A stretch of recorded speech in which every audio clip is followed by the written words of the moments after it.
Welcome to Clearview Today with Dr. Abadan Shah, the daily show that engages mind and heart for the gospel of Jesus Christ.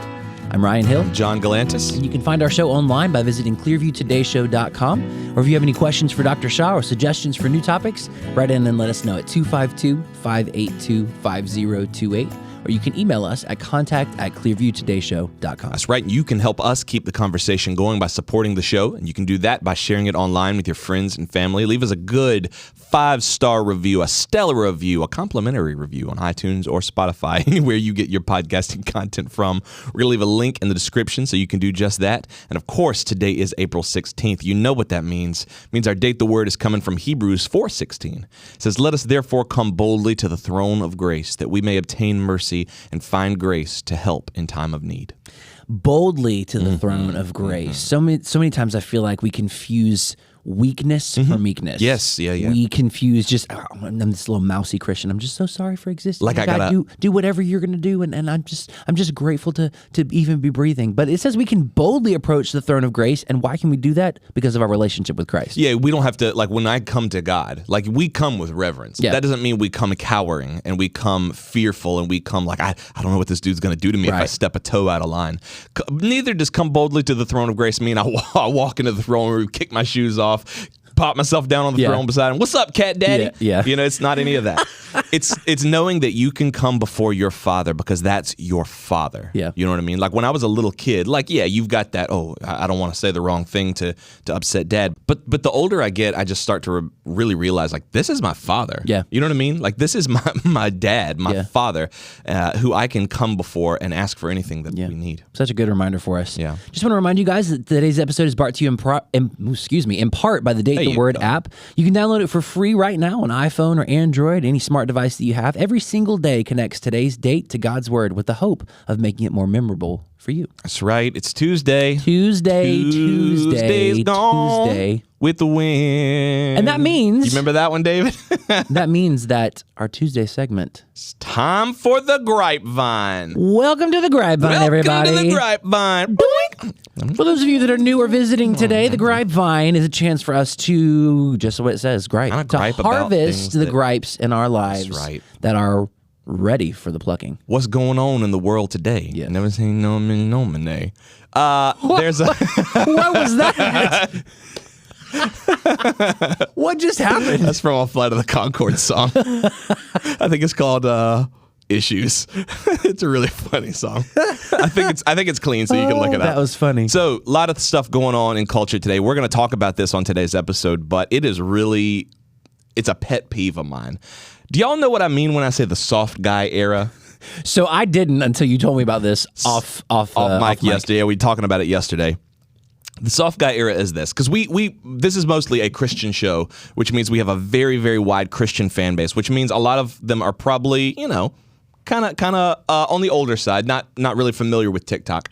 TikTok is more or less setting the trends for culture today. Yeah. So, soft guy era. A while back, I'm gonna set this up and explain it to you. A while back, it's actually kind of funny, but I'm griping about it. There was this woman who posted a video of herself on a date with a guy, and he took her to the Cheesecake Factory. She did not like that. So she recorded a video of herself like refusing to get out of the car because she was a strong, independent woman who took all this time to get ready, even though she was like an hour late for the date. Oh, gross. And she just refused to get out, and she was like, if a guy's gonna take me on a date, he's taking me somewhere good. And it really blew up, not in her favor. Yeah. But a weird side effect of that was, and we've seen this a little bit, the more negative attention she got, the more copycats started popping up. That's true. Until it became a thing where this was just sort of a subset of culture on the internet, and it started seeping into like real life. So there was this big wave of women being like, ladies, know your worth. You are the prize. Don't let any man tell you that you're not the prize. If he's not paying 100% of your bills, dump him. This was like legit serious. They were 100%. So what men have done here in 2024 is they're flipping the script and saying the same thing. And it's facetious, trying to tell people, like trying to show these women how silly their logic was. But it's having the reverse effect where the women are getting really, really upset about it. Mm-hmm. And some men are actually buying into it. So now you have a bunch of guys who are like, Gross. There's a bunch who are being ironic. Yeah. There's a bunch more who are unironically being like, no, men are the prize. The women should be paying our bills. We should have women moving in our houses and paying the bills legitimately. Like when I go on a date, the woman should pay the entire thing. And those men are dead serious. That's my gripe.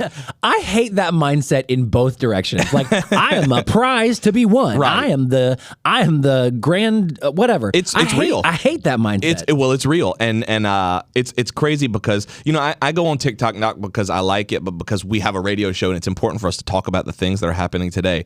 But it's also really interesting to see how things start as a joke and become legitimate cultural shifts. That is very true. And that's happened more than just with the soft guy era. That's happened, for a while, since the internet has been around, since social media has been around.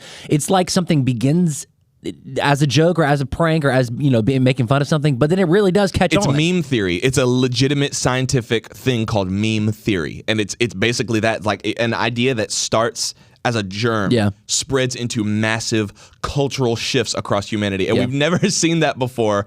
Maybe this isn't a gripe. Maybe I'm just impressed. The soft guy era really does kind of bug me, but only because if it was like stopped at, hey, these guys are just being obnoxious and joking, it'd be like, all right, that's fine. Yeah. But it's actually impacting our culture and our men. It's insane that what started as a joke has now become a massive fabric of our society. Like, what in the world? That's my gripe for the day. Yeah. Stop letting clowns on the internet dictate how our culture runs. That's a larger gripe than just the soft guy era. I do want to talk to Dr. Shah about this because I think it does have massive implications for our younger generations. And I know that's really important to you as well. But man, let's dig into this a little bit more because we have a whole generation of people who are coming up and being taught by the internet on how they should think about gender roles, and that's not good. If it weren't courting disaster, I would want to get some of your students on the show. But I feel like they would just speak in Gen Z language and nobody would understand it. Some of them maybe. Some of them might do a good job. I don't know. Let's bring Dr. Shah in and we'll continue this conversation. But if you guys have any questions or suggestions for new topics, write in and let us know at 252-582-5028. Or you can visit us online at clearviewtodayshow.com. Stay tuned. We'll be right back. Hello, Clearview family. I'm Nicole. And I'm David. And we want to talk to you today about the Clearview app. There are so many churches out there that put their sermons on YouTube and their announcements on Facebook and their prayer list on Periscope. I didn't even know Periscope was still functional. Oh, it's not. And that's why nobody can find their church's prayer list and nobody's prayers be getting answered. But here at Clearview, we believe in making our content as accessible as possible. That's right. Clearview produces so much content every single week, including Dr. Shah's sermons, original music, a full online store, weekly prayer gatherings, and so much more. Not to mention the #1 best-selling Christian talk show of all time. I don't know if that's accurate. Well, maybe not yet, but that's why we want people to download the app. If you're listening from the Triangle area, we encourage you to check out Clearview Church in person. But if not, you can still follow all of our content on the Clearview app. It's 100% free on the Apple Store and Google Play Store. And best of all of our content is right there in one convenient spot. Make sure you download the Clearview app today, and let's get back to the show.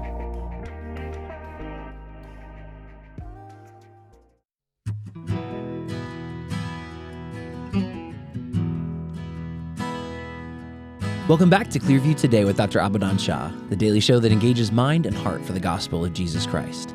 You can visit us online at clearviewtodayshow.com, or if you have any questions or suggestions for new topics, send in a text to 252-582-5028. That's right, and we are here today in the Clearview Today studio with Dr. Abadan Shah, who is a PhD in New Testament textual criticism, professor at Carolina University, author, full-time pastor, and the host of today's show. Dr. Shah, we are in our soft guy era. No. Do you know what that is? No, we're not. No, we're not. So I do want to say, we talked about the soft guy era. I did realize this. You picked a bad day for the Hawaiian shirt.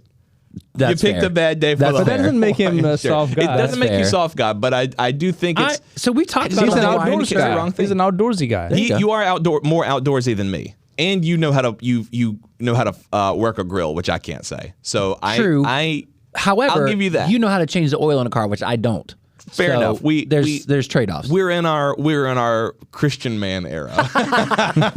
Now, that's an era I could get behind. Yeah, I could do that. That's an era I could get behind. Biblical manhood. And it'd be easy to talk about that today, but we wanted to take this in a different direction. Dr. Shaw, we were talking about this soft guy era phase kind of earlier this week. I wanted to get your thoughts on it and see if maybe there's an actual conversation to be had here. Yeah, you sent me some links on that. I didn't quite understand at first what they were talking about. I didn't know they were joking or serious, but apparently they're somewhere in between. It's this weird symbiotic relationship where nobody seems to know what's a joke. Like the jokes have gotten so out of control, and so like I don't know anymore. Yeah, I don't know who's joking and who's serious. So we were talking about the soft guy era. Off mic, and I thought it was like men who are kind of sensitive and more, willing to share about their emotions. That's what I was thinking. Yeah. Still, and I don't know, is it not? So I think that's what some people mean, but this viral trend that has recently popped up is really more like guys saying, men, you are kings. Yes. Like, know your worth. Women should be paying for all of your things. Women should be supporting you. Because they're in the workplace now. Women should be taking you out for dinner. And I'm like, is this real? Is this actually happening? Apparently it is. It's backlash. Yeah. It's backlash. What happened was, we talked about it in the intro, there was one particular woman who posted a video of her refusing to go on a date with a guy because he was going to take her to Cheesecake Factory. By the way, Cheesecake Factory is a pretty good date. And that's what I'm thinking. I'm like, I would go to Cheesecake Factory. I love Cheesecake Factory. I've been there many times. Yeah, I went there for my stinking prom dinner. That's a great place. But anyway, it blew up in her face. People really railed against her. Now, why was she upset about that? Because she said that was a cheap place. It's a chain restaurant. It's a chain restaurant. She's better than that. So first, she's better than that. And really? Right. Yes. And she called other women, hey ladies, know your worth. If a guy is going to take you to Cheesecake Factory on the first date, he's a bum and you shouldn't be with him. And really? Yeah, really. So, but this was not a joke. She was dead serious. Wow. So it started this big trend of women. I thought that would be like, oh, he took you to Cheesecake Factory. Yeah, that would be like, okay, he spent some money. Have you seen their menu? It's extensive. It's nice. But she was dead serious. So it started this thing. That was a couple years ago, maybe 1 year ago or 2 years ago. I think it was 1 year ago. It started this big thing where women were like, she's right. We are the prize, and we've known we're the prize. And it was all these really dumb arguments like we're the ones who keep the human race going. We're the ones who we can work and keep the home running. Men can only do one. They're complaining because they don't want to do housework. So women really are the stronger species, and as such, we know that we're the prize. So we demand more from our men. So men, as they tend to do on the internet, started just making fun of them. And they started reversing the logic just to show the women how silly it was. And they were like, no, I'll tell you this. Men are this and men can do that. And men have always been the prize. We're the ones who go off to war. We're the ones who build society. I didn't see any women like building the Golden Gate Bridge or building the Great Wall of China, the pyramids. So anyway, if a woman, so they were joking around and they were like, if a woman is like moving in with me and she's not paying my bills, I'm dumping her. If I take her out and she doesn't pay the whole thing, she's a bum and she's broke, and it's giving broke girl energy. The jokes, broke girl energy, yeah. And I'm rambling. And the joke, it got to a place where the jokes really started to spawn a group of men who were dead serious and were like, "That's true, that's true." Yeah, we are the prize. Now we've crossed over from something that was kind of funny to something that is really problematic. It's problematic because now there's men who but the jokes are so facetious. Yeah, they're not saying, "Hey, I'm just joking." Yeah, it's like they're presenting it as a fallacious argument, but then men over here are being like, "They're right. This is how I'm applying myself to dating now," where the men are the prize and the women are now the laborers in the relationship. I mean, most of the Eastern world is doing that. We were doing this a long time. No, really? No. So I guess it's at least not in my life, in my home. There's a lot of potential conversation to be had. I was going to ask about like gender roles between men and women, but really I want to know your thoughts on how something that started as a joke has really, with the power of the internet, has become a cultural shift. Mm-hmm. Yeah. And how that happens. Well, social media is today's art. Mm-hmm. That's what it's become. Yeah. Does not mean every art is good, but social media today is how people express themselves. Mm-hmm. True. In the past, art was how people expressed themselves and communicated. Mm-hmm. So as Oscar Wilde, who's not my favorite person, I don't agree with him, had a horrible lifestyle, but he would say, if I can find that quote right quick, he would say, life imitates art far more than art imitates life. So in some sense, there may be just this tongue-in-cheek remark or these videos, which in time people are going, well, it does make sense. Because if you're going to talk down like this about me, then I'm going to talk down about you. And there's a whole lot more there that we can get into in a few moments, but I think it's coming from a principle which has been in our world for a long time. That's a great perspective of viewing social media as today's art form. Yeah, because I mean, you think about all these creators, you think about these people who are putting content out there, and it really is. I mean, you're composing a video, you're stringing things together, you're editing. I mean, even down like young middle school kids now know how to edit videos through things like TikTok and Instagram. Yeah. And it's these people who are putting content out there called influencers for a reason, because they are exerting influence over an entire population of people. Yes, that's true. And back in Renaissance times, that's how people exerted influence by painting or sculpting or building. That's whatever they made or created or crafted is what impacted people in the way they lived and thought and dressed and even approached religion. The Renaissance came before the Reformation. That's a good point. That's a great point. Yeah. So when it was back to the sources in the world is when they also said, back to the sources when it comes to the New Testament. So let's go get to the original instead of going just to the Latin. So was that like a real thing that, I mean, I guess that was a cultural shift where you did have to go back to the original because art had impacted the way people thought about Christianity to that degree? Yes, of course. Wow. Yeah, after the fall of Constantinople, when all these scholars, Greek professors and teachers, when they went towards Florence, Italy, and they brought with them all their manuscripts and all their all the information they had that the West was lacking, that's when people looked at these things and said, wow, we knew these things were there, and we were reading them in second, third-hand resources or sources. Now we're seeing them firsthand. Wow, this was always there. So that's what the Reformation was? It was a call to go back to the original? Yes. Okay. Renaissance was where they were saying there was a classical era. There was a better time back there. Right. And so let's go back to that. Yeah. It changed the way people were painting, right? I mean, previously, if you see medieval paintings, which I like, Sure. but when you see Renaissance paintings, they're very different. Yeah. They're more lifelike. Yeah.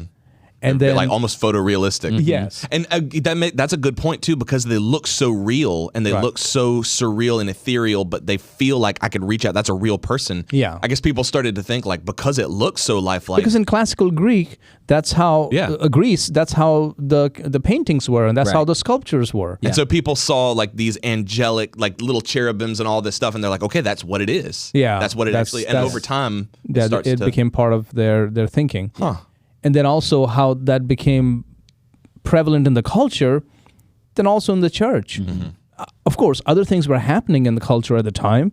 The pushback against the Roman Catholic Church and purgatory and all those things were also happening at the same time that this was the perfect storm. So do you think the Roman Catholic Church used that art shift to gain power and authority, or do you think that those paintings just reflected the beliefs that they already had? No, they had nothing to do with that. Okay. Yeah, that's just, I'm talking about the Protestant Reformation. Right. Was a pushback against the Roman Catholic Church. Right, but I guess my question is, did the Roman Catholic Church use all that Renaissance way of thinking to gain their authority, or did they already have I don't think that was not related at all. Not related at all. Gotcha. Okay. Yeah. And so then people began to think differently. Even the dresses changed, music changed. Yeah. If you think about medieval music, and then or music from the Middle Ages, and then think about music from Renaissance Enlightenment period, it's different. It is different. Yeah. It's different. And then of course also with church and religion, everything changed there. It's so interesting to me. We were talking about this at the beginning of the show, but this concept of meme theory, where something is put out on the internet as a joke, but then becomes just a part of the fabric of our society. But that meme theory is talked about in the context of social media and the internet. Yes. But that idea is not a new concept. Right. It's not a new concept for art, like we've been talking about, to impact and influence the direction of society. Yeah. Right. Like Dostoevsky said, at first art imitates life, then life will imitate art, then life will find its very existence from the arts. I think we really can't understate how true that is. Yeah. Because especially if you look at social media, like our kids, our Generation Z, they are a reflection of what they see on TikTok. Yeah. They're a reflection of what they see on the internet. Yeah, art is influencing or impacting their lives and their thinking. A great example of this, and this is a funny example. And again, I'm not saying it's wrong or right yet. A funny example of this is slang that is picked up by Gen Z and Gen Alpha. My kids are largely Gen Alpha. Yeah. And so they'll say things that I have heard on like TikTok and Instagram. They don't have social media accounts. Their friends don't have social media accounts, but they'll say those terms. And I'm like, where did you hear that? Yeah. My friends at school are saying it. Well, they have an older sibling and the older sibling has heard it. And so then it just kind of trickles down into like my second grader who knows what some of these terms are. And they're not, what she's repeating is not bad, but I'm like, where have you heard that? How do you know that? Even my 5-year-old will say pop culture references, and I'm like, where have you heard that? Yeah. Well, it's just part of our society now. It just trickles down in there. Yeah, ideas are a lot like germs, and it's crazy. As they spread, they change. Yeah. So like it's like that telephone game where like you have a joke or you have an idea, and then a year from now, it has blossomed into something that has spread massively across the world, and it's so unrecognizable. And I wanted to ask you this, and it sounds like I'm mocking you or making fun of you, but I'm not. Yeah. Legitimately, what was it like growing up with no internet, without the internet, and then coming here and seeing it for the first time? Like I can imagine it wasn't as powerful here at first. I was in America. Right. And there was no internet. There was no internet. Well, I guess I came in 1991. Okay. Now, of course, there was, but it was very for a Primitive. select It was few. rare. Yeah, I mean, yes, they had emails, this and that, but it was like very, very handful of people even knew about how to use that internet or email or whatever. Yeah, it was not that.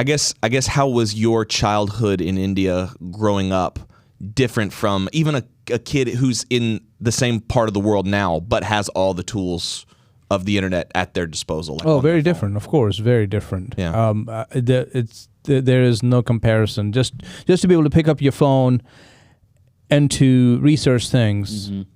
Growing up, we wouldn't even go to the computer to research because the computer would not have it.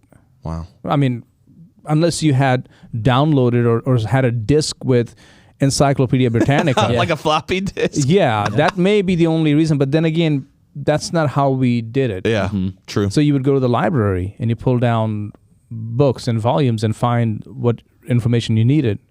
And you didn't just take your phone and take a picture of it. You had to take it to the Xerox machine. Yeah. And then you don't just use the Xerox machine. You would give it to somebody else and they would make a copy for you. Right. So, I mean, it's a very different world. Yeah. It was kind of funny because I was in the library the other day, and I was at the library at school, and I was looking for a book, and I never go in there. And I know it's a library that you used to frequent a lot, so I was like, hey, I'm looking for this book. You were like, oh, use the call number. Yeah. And I was like, what is the call number? And I had to get Pulls out your phone. Hello, is this the book? I had to get on the phone with David and be like, what is the call number? He was like, you have to go by the number, and the number's on the spine, but it's also on the thing. And I was like, I'm confused. Is there someone who can do this for me? Yeah. There are two ways to respond to these changes. Whether changes with the internet or changes with these new social media movements. You can either reject them wholesale and choose a primitive life, or you can embrace them wholesale and just go along with the culture. There are those two extremes that people usually go with. Right. And I don't think either of them are healthy. Yeah. I don't think we should just reject them. If you look at the history of Christianity, we always embraced the modern. Just the idea of having a book, the codex, was moving away from a scroll. People still don't know for sure where the codex come from, the birth of the codex. There's some ideas here and there about that, and my field is textual criticism, so I know some things about the origin, but there's still no concrete fact that this is where it all began. But what we do know is that Christians were the ones who really popularized the use of the codex because, and codex, by the way, for those who are listening, is instead of having a roll, it's like a book. Like you have a this. book. That's it. It's just a book. So you have pages you can turn instead of scrolls. A big scroll you have to unroll. Unroll. Yeah. So the reason it became popular with Christians is because of cross-referencing. Oh, good point. Yeah, turn to this page. Yes, or this passage. They didn't have chapters and references, but they knew in the latter part of Isaiah, or they had Eusebian canons and all that. We don't want to get into all that. But anyways, there was ways to know this passage is being quoted by Paul and it's coming from Isaiah. And if it's think about going from a scroll to a book. I mean, that's a game changer when you're trying to research and cross-reference like that. And you see Vaticanus, Sinaiticus, and so Christians embraced it. And it's significant to point that out because these days Christianity is looked at as archaic. You're holding to ancient tradition and you're refusing to move on. But really Christianity is just the opposite. Yeah, we were always taking the cutting edge. We held on to the core things that really mattered, and then we embraced things. Even look at modern day worship. Look at modern day worship and how quote unquote secular it looks. Yeah.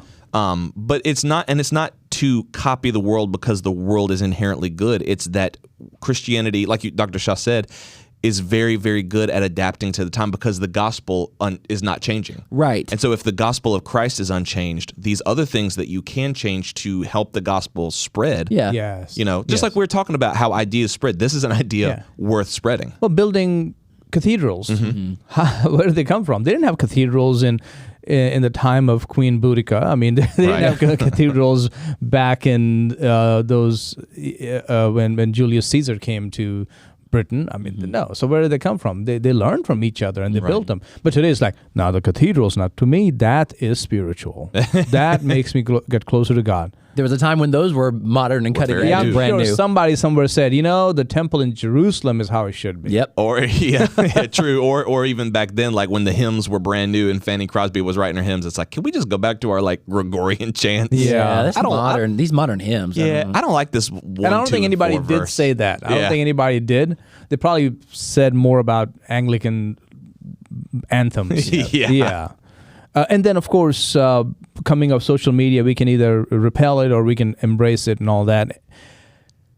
I want to shift the discussion for the next couple of minutes and talk about what they are talking about, right? So they are talking about men feeling that they are also worthy. Yes. Yeah. And I think I have some opinions on that. I believe all of this is reflective of where our culture is now with regards to men-women roles. Yeah, true. So yes, there's something tongue-in-cheek, something funny about this whole movement, and maybe some of these guys are just doing just to get attention or just doing it just to jab the women for, calling themselves more special and being sarcastic, but also since we have done away with the value of a man and the value of a woman coming from Scripture, now the world is creating what they think is valuable. And I think a lot of this, that's a great point. And a lot of this conflict is coming from the fact that there's no foundation. So it's just people's opinions versus people's opinions. Right. And nobody can, quote unquote, prove that they're right. Yeah. Right. Because there's no scripture to draw from. Yeah, and it's just tit for tat. That's pretty much what's happening instead of, here is the underlying rock solid foundation coming from how the Creator has made us. Because if you reject the Creator, the one who has the blueprint, the DNA of how He's designed a man to be a man, a woman to be a woman, then of course you're going to create everything. And again, if you're listening to me, this is not to say, oh, what those men are saying is junk and stupid and, of course a woman is. No, wait. If women don't understand that the man is also created in the image of God, if they don't understand how God made Adam first and then the woman for man, that's coming from Scripture. Right. I didn't come up with that. Take it up with God.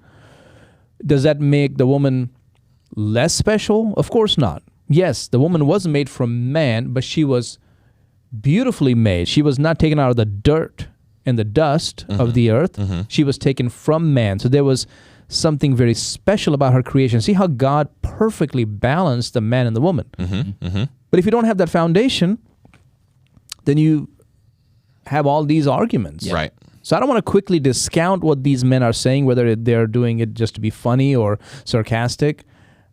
I want us to really go back and ask the question, where are our values coming from? True. Yes. That's a great point. Examine the source. Well, it's kind of I love the word that you used. You know, we are getting away from the blueprint. You know, I even think about the building that's going up next door. Yes, that's a great like imagine if I went over there and I was like, okay, I've got the blueprints here. I just don't think this one thing is valuable. So I'm going to build the steps. And I'm not going to build them to this height.